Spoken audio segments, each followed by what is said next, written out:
नमस्कार दोस्तों, आप सबका स्वागत है कंप्यूटर बेसिक ज्ञान के अंदर। दोस्तों, लास्ट वीडियो में हमने होम टैब के अंदर फ़ॉन्ट जो ग्रुप था उसके बारे में पढ़ा था। आज हम बात करेंगे होम टैब के अंदर अलाइनमेंट ग्रुप के बारे में।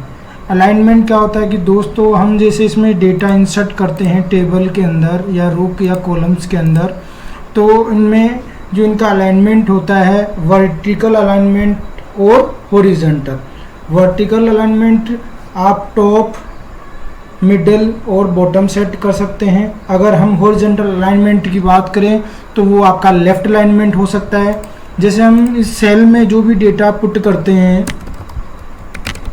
तो वो बाय डिफ़ॉल्ट लेफ़्ट अलाइनमेंट होता है। अब उसमें आप इसको कैसे अलाइनमेंट कर सकते हैं, वो सारी चीज़ें अलाइनमेंट के थ्रू आप इसमें हम बात करेंगे। दोस्तों, सबसे पहले हम बात करते हैं टॉप अलाइनमेंट की। टॉप अलाइनमेंट कैसे कर सकते हैं? मान लीजिए आपके अभी तो ये रो का हाइट है बिल्कुल सेम है, और इन केस कई बार जैसे मान लीजिए हमारा डेटा की हाइट ज़्यादा, हमने किसी सेल के अंदर डेटा ज़्यादा डाल दिया, तो अगर हम उसको अलाइनमेंट करना चाहते हैं वर्टिकली तो वो इसके थ्रू कर सकते हैं। टॉप अलाइनमेंट करेंगे तो आप इसमें टॉप में चला जाएगा। मिडिल अलाइनमेंट करेंगे, ये मिडिल होता है, इसमें बिल्कुल सेंटर में मिडिल में आ जाएगा ये वर्टिकल अलाइनमेंट में, और ये बॉटम में आ जाएगा। इसी प्रकार से आप इसको शॉर्टकट की से भी कर सकते हैं।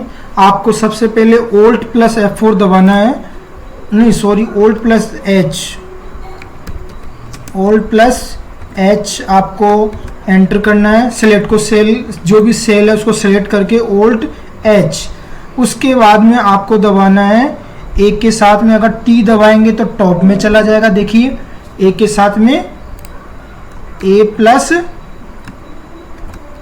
T तो टॉप। इसी प्रकार से आपको पहले इसको सेलेक्ट करना है, Alt H दबाना है, और एक के साथ में अगर मैं मिडिल M दबाऊंगा, A और M, तो ये मेरे मिडिल में आ जाएगा। इसी प्रकार से आप वापस Alt H करेंगे और एक के साथ में B दबाएंगे तो वो बॉटम में आ जाएगा। अब हम बात करते हैं इसके, आप इसको लेफ्ट अलाइनमेंट ऑलरेडी है, सेंटर कर सकते हैं आप, और यहाँ से इसको अलाइन का राइट कर सकते हैं। देखो कई बार दोस्तों न्यूमेरिक डेटा भी होता है, आपके टेक्स्ट भी होता है, तो हम लोगों को इसके अंदर डेटा हमारे अकॉर्डिंग इसमें अलाइनमेंट हम कर सकते हैं। तो इसमें वर्टिकल और हॉरिजॉन्टल अलाइनमेंट होता है, जो हम आराम से इजीली इसको इम्प्लीमेंट कर सकते हैं। दोस्तों, अब हम इसमें यहाँ पर बात करते हैं ओरिएंटेशंस की। कई बार हमें जैसे टेक्स्ट को मान लीजिए क्लॉकवाइज या उसके अकॉर्डिंग हम इसको मान लो दिखाना चाहते हैं, तो हम लोग वो इसमें कैसे करेंगे? देखिए यहाँ पर एंगल काउंटर क्लॉकवाइज जैसे इसमें करना है आपको। देखिए इस प्रकार से डेटा अपना करना है तो आप यहाँ से कर सकते हैं। एंगल क्लॉकवाइज करना है तो वापस क्लॉकवाइज इस प्रकार से हो जाएगा। इसी प्रकार से इसमें रोटेट टेक्स्ट अप डाउन, अगर अप करेंगे तो ये जैसे ऊपर की साइड में हो जाएगा ऐसे, और रोटेट डाउन करेंगे तो आप इस प्रकार से आ जाएगा। और ये चीज़ें इसके अंदर आप आराम से कर सकते हैं। अब दोस्तों हम इसमें बात करते हैं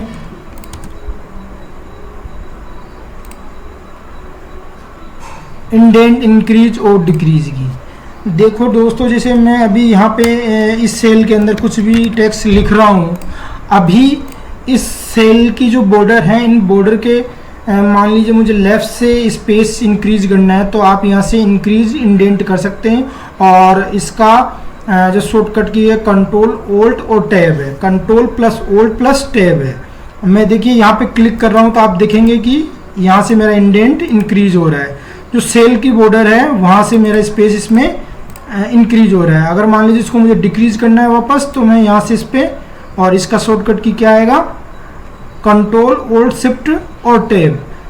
इस प्रकार से आप ये चीज़ इसमें इजीली इम्प्लीमेंट सेलेक्ट करना है और इम्प्लीमेंट कर सकते हैं। दोस्तों, अब हम बात करते हैं रैप टेक्स्ट के बारे में। मान लीजिए आपने इसमें कुछ बड़ा टेक्स्ट लिखा है,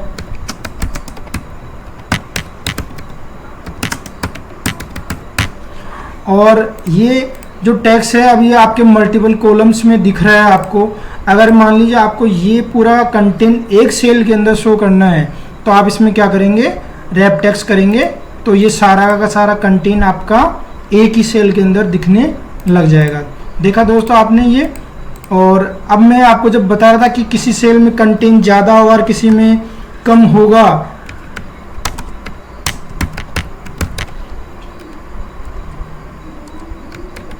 तो हम लोग वर्टिकल अलाइनमेंट का यूज करते हैं। अब देखिए मान लीजिए मुझे ये सेंटर में दिखाना है, मिडिल में दिखाना है, तो इस प्रकार से, और ये बिल्कुल आपका लेफ्ट अलाइन कर लेंगे, बट ये बिल्कुल जो टेक्स्ट का अलाइनमेंट है वो बिल्कुल परफेक्ट दिखेगा, इसलिए हम लोग अलाइनमेंट का यूज करते हैं। अब बात करते हैं मर्ज एंड सेंटर की। मर्ज एंड सेंटर बेसिकली यूज में ले जाता है, मान लीजिए मुझे 2 सेल हैं या 2 रो का ये एरिया मर्ज करना है, तो मैं मर्ज का यूज करूँगा। अब मान लीजिए ये है, इन दोनों को मुझे एक सेल बनाना है, तो मैं क्या करूँगा, मर्ज and centre. Merge and centre से क्या होगा, ये दोनों सेल मर्ज हो जाएगी, जो कंटेंट है वो सेंटर में आ जाएगा। आगे आप देख पा रहे हैं सेंटर में आ गया है।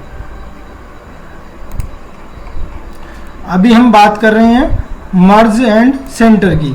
देखा दोस्तों हमने इसके अंदर 2 सेल ली हैं और दोनों सेल का डेटा एक जगह मर्ज होके सेंटर में हो गया है। इसी प्रकार से मर्ज and across. Merge and across, ये जो डेटा मर्ज करता है वो रो के अकॉर्डिंग करेगा। मान लीजिए आपने यहाँ पे कुछ भी टाइप करा है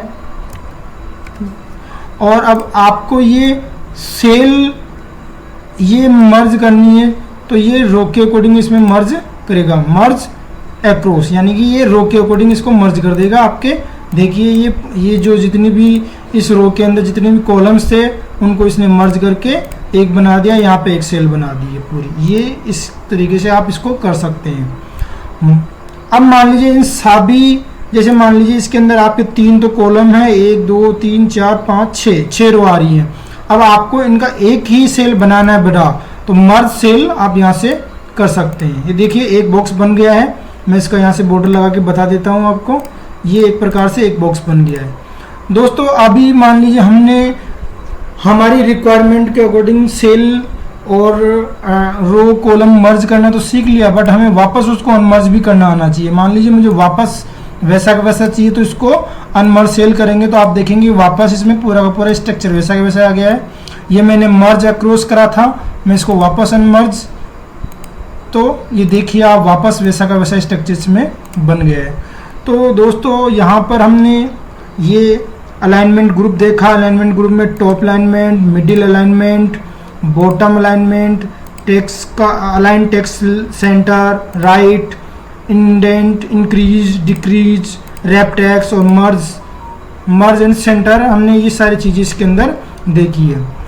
इससे आप लोग आपका जो भी कंटेंट है टेबल के अंदर, यानी कि MS एक्सेल के अंदर, सीट के अंदर, उसको आप एक अलाइनमेंट कर सकते हैं, एक उसमें उसका व्यू अरेंज कर सकते हैं।